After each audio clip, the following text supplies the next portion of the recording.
మస్తుంది. పాతికేళ్ళ శివ గుర్తుకొచ్చింది ఇంటర్వ్యూలో అయితే మైండ్ బ్లోయింగ్ అనమాట.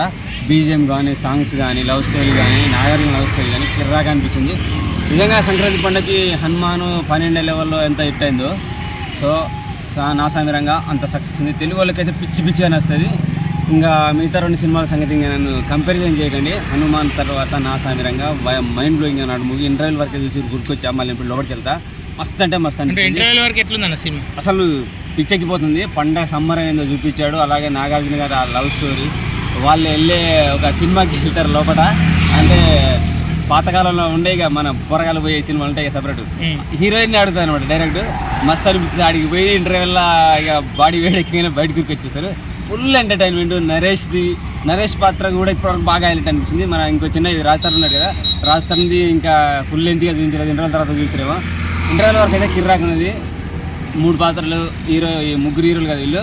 ముగ్గురిట్లో నాగార్జునది, మన నరేష్ది కిర్రాకు. పండగకి నిజమైన సంబరం అనుకోవచ్చు. ఇంకా ఇంటర్వ్యూల తర్వాత పూర్తిగా చూసి వచ్చాక చెప్తా. ఖచ్చితంగా నా సామిరంగా టైటిల్కి న్యాయం జరిగింది. సో మనకు బంగారాజు అండ్ సుగ్గాడి చిన్న ఉంది కదా, అదే రేంజ్లో పోతుంది. కానీ ఇంతవరకు దానికి సంబంధించిన రామకృష్ణ ఇట్లా ఏమైనా కనపడతామని చూశాను, ఇంకా కనపడలే. అలాగే ఎంటర్టైన్మెంట్ చేస్తుపోతుంది సినిమా అయితే. Mind blowing.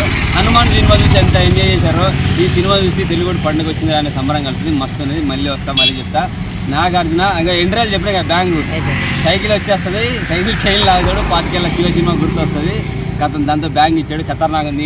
ఇంటర్వ్యూల వరకు అయితే చూడండి. పక్కా పండుగ. నాగార్జున ఫ్యాన్సీ కాదు, ప్రతి ఒక్కరికి తెలుగు రాష్ట్రాల్లో, 2 రాష్ట్రాల్లో తెలుగు ప్రజలకి, ఇక్కడే కాదు బయట ఉన్న తెలుగు రాష్ట్రాల తెలుగు ప్రజలకు కూడా మస్తు హ్యాపీనెస్ వస్తుంది. మస్తు అంటే మస్తు ఉంది. నా సామిరంగా కిర్రాకింది.